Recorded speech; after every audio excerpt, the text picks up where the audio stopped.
आज हम बात करेंगे मिनिमम वेजेज एक्ट 1948 के बारे में और जानेंगे कि अगर कोई एम्प्लॉयर समुचित सरकार के द्वारा निर्धारित न्यूनतम मजदूरी की दर से कम मजदूरी का भुगतान करता है तो उसका केस कहां और कैसे हो सकता है। देखिए, इस टॉपिक पर मैं ज़्यादा चर्चा नहीं करता क्योंकि जो भी कारखाना या संस्थान है वहां इस एक्ट के अधीन समुचित सरकार द्वारा नियुक्त पदाधिकारी समय समय पर जाकर इस बात का निरीक्षण करते रहते हैं कि मजदूरों को सरकार द्वारा तय न्यूनतम मजदूरी दर से कम मजदूरी का भुगतान तो नहीं हो रहा,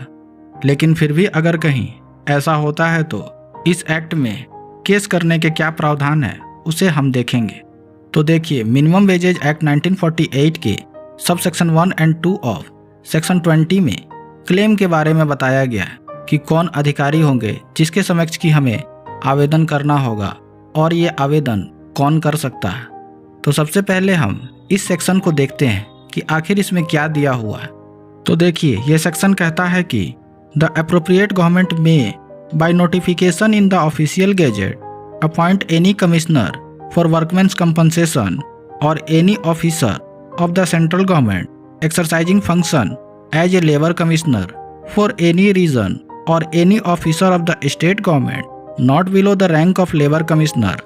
or any other officer with experience as a judge of civil court or as a stipendiary magistrate to be the authority to hear and decide for any specified area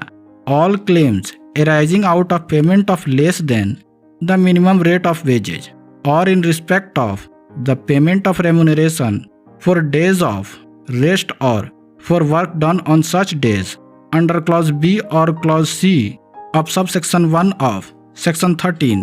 or of wages at the overtime rate under section 14 to employees employed or paid in that area where an employee has any claim of the nature referred to in subsection 1, the employee himself or any legal practitioner or any official of a registered trade union authorized in writing to act on his behalf or any inspector or any person acting with the permission of the authority appointed under subsection 1 may apply to such authority for a direction under subsection 3, provided that every such application shall be presented within 6 months from the date on which the minimum wage or other amount become payable, provided further that any application may be admitted after the said period of 6 months when the applicant satisfies the authority that he had sufficient cause for not making the application within the such period। अब इसे हम अच्छी तरह से समझने की कोशिश करते हैं। तो देखिए, इसके सब सेक्शन 1 में कहा गया है कि प्राधिकारी के रूप में कौन नियुक्त हो सकता है। तो इसमें लिखित दावों की सुनवाई और निर्णय करने के लिए जो पदाधिकारी नियुक्त होंगे वो होंगे कोई एम्प्लॉयज कंपनसेशन कमिश्नर अर्थात कर्मकार प्रतिकर आयुक्त, केंद्रीय सरकार का कोई ऐसा पदाधिकारी जो किसी क्षेत्र के लिए श्रमायुक्त के रूप में कार्य संपादन कर रहा हो, राज्य सरकार का कोई ऐसा पदाधिकारी जो कि एक श्रम आयुक्त के पद पर कार्य कर रहा हो, कोई अन्य ऐसा पदाधिकारी जो कि एक सिविल न्यायालय के न्यायाधीश या स्टाइपेंड प्राप्त कर रहा मजिस्ट्रेट के पद पर कार्य करने के अनुभव से युक्त हो। ये सभी व्यक्ति इस अधिनियम के अधीन प्राधिकारी नियुक्त हो सकते हैं जिसके समक्ष की हमें अपना आवेदन प्रस्तुत करना होगा। अब हमें ये देखना होगा कि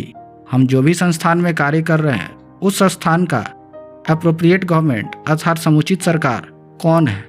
या वो किसके अधीन आ रहा है। उसी सरकार के द्वारा नियुक्त पदाधिकारी के समक्ष हमें अपना आवेदन प्रस्तुत करना होगा। अब इसका सब सेक्शन 2 कहता है कि आवेदन कौन कर सकता है। तो इसके सब सेक्शन 1 में जो क्लेम एप्लीकेशन फाइल करना है वो कर सकता है स्वयं वह कर्मचारी या कोई विधि व्यवसायी जो लिखित रूप में उसकी ओर से काम करने के लिए प्राधिकृत हो, किसी रजिस्टर्ड ट्रेड यूनियन का कोई पदाधिकारी जो कि कर्मचारी की ओर से लिखित रूप में उसकी ओर से कार्य करने के लिए प्राधिकृत हो, या कोई निरीक्षक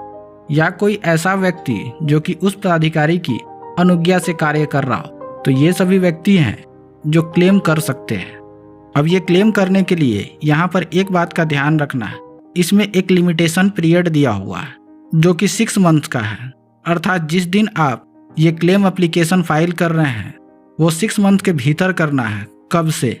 जब से आपको न्यूनतम मजदूरी का भुगतान नहीं किया जा रहा। और अगर 6 मंथ बीत जाता है तो आपको सफिशिएंट रीज़न बताना होगा कि आखिर ये जो देरी हुई है उसका क्या रीज़न है, तभी आपका क्लेम एप्लीकेशन स्वीकृत होगा, अन्यथा आपका एप्लीकेशन स्वीकृत नहीं हो सकता है। इस प्रकार से न्यूनतम मजदूरी की दर से कम मजदूरी का अगर भुगतान हो रहा तो क्लेम एप्लीकेशन फाइल किया जा सकता है।